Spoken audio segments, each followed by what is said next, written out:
So if you were here on Sunday, you've already seen and heard the story of the Pout fish and all of his friends, along with Pastor Max's lovely meditation about this transformation story. I don't have my live entourage with me this evening, unfortunately, so I'll have to give it a go on my own. But for those of you who may be familiar with the story, we have made a slight change to make it more appropriate for this time and place, just a change to the end. So the Pout fish was written in 2008, I believe. Let me double check. Yes, 2008 by Deborah Deason and pictures by Dan Hanna. Scott, you can feel free to help with the gloves. Anybody, join along. Deep in the water where the fish hang out lives a glum, gloomy swimmer with an ever-present pout. I'm a pout fish with a pout face, so I spread the dreary wearies all over the place. Here we go. Blah, blah, blah. Along comes a clam with a wide winning grin and a pearl of advice for his pal to take in. Hey, Mr. Fish, with your crosstown frown, don't you think it's time you turned that upside down? Says the fish to his friend. Nice thought, Mr. Clam. I hear what you're saying, but it's just the way I am. I'm a pout fish with a pout face, so I spread the dreary wearies all over the place. Blah, blah, blah. Along comes a jellyfish. She floats through the ocean, her tentacles all trailing in a gentle locomotion. Hey, Mr. Fish, with your daily scaly scowl, I wish you wouldn't greet us with a grimace and a growl. Says the fish to his friend. Miss Jelly, I agree. I'd like to be more friendly, but it isn't up to me. 'Cause I'm a pout fish with a pout face, so I spread the dreary wearies all over the place. Blah, blah, blah. Along comes a squid, quite a slender, squiggly sight. She is squirmy, she is squelchy, she is slightly impolite. Hey, Mr. Fish, you kaleidoscope of mope, how about a smile, a little joy, a little hope? Says the fish to his friend. Miss Squid, I would try, but I haven't any choice. Take a look, and you'll see why. I'm a pout fish with pout face, so I spread the dreary wearies all over the place. Blah, blah, blah. Along comes an octopus with 8 great arms, covered on the underside with tiny sucker charms. Hey, Mr. Fish, let me tell it to you straight. Your hokey-pokey sulking is an unattractive trait.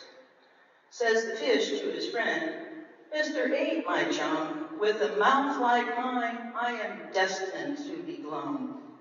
I'm a pout fish with a pout face, so I spread the dreary wearies all over the place. Blah, blah, blah.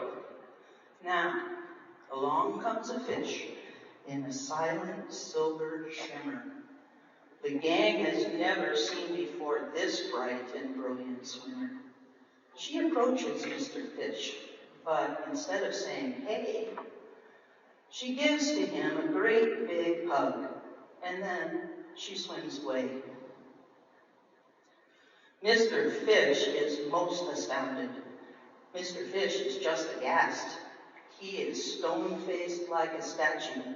Then he blinks and speaks at last.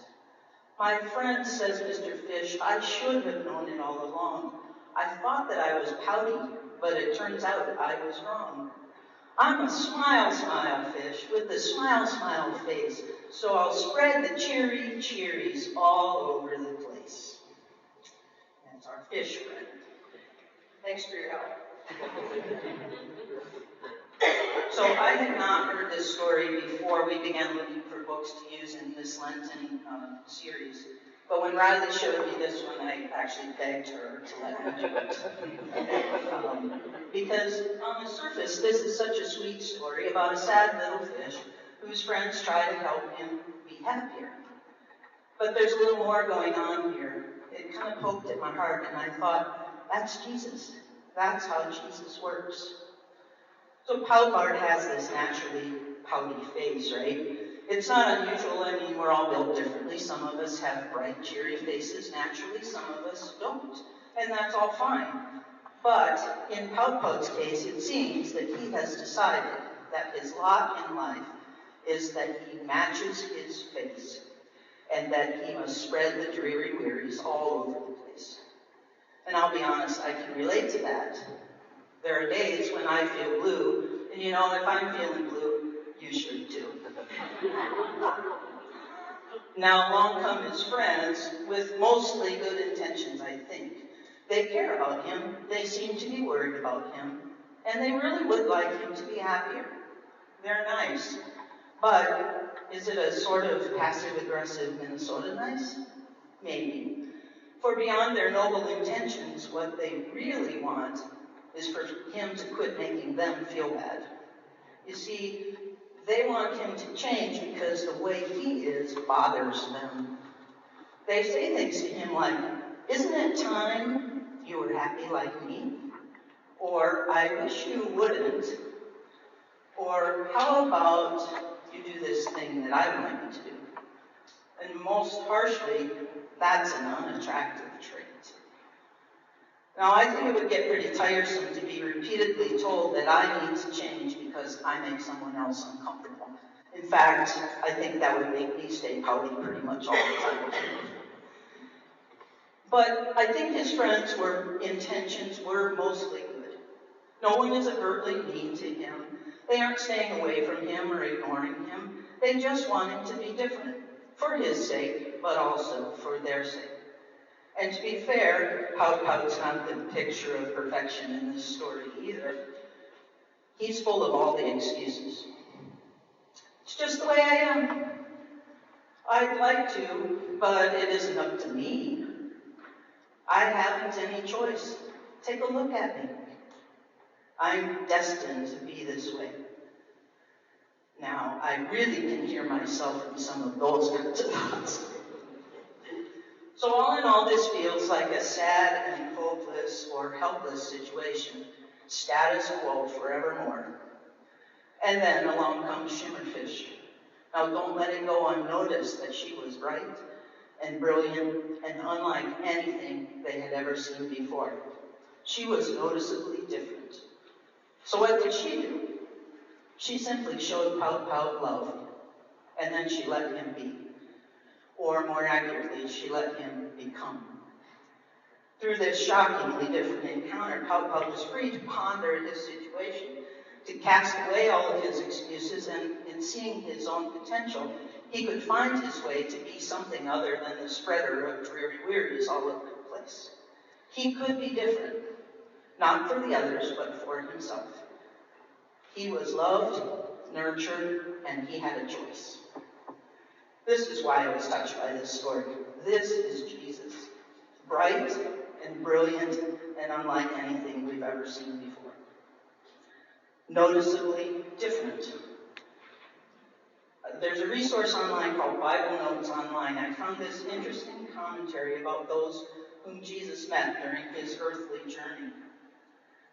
In the accounts of the meetings Jesus had with various people, we can see that whatever the person's background, beliefs, personalities, and issues, they were immediately and individually known and understood by Jesus.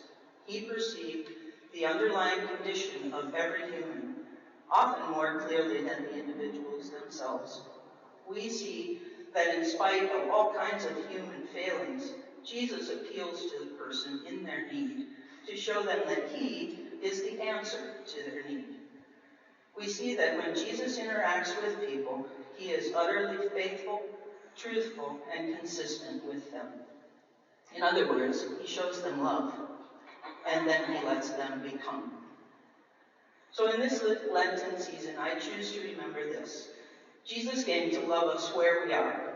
even as he moves us to change. He is unfailingly faithful, truthful, and consistent. Through belief in him and his transforming love, he can move each of us to become all we were meant to be, even a sometimes pouty, excuse-filled fish like me.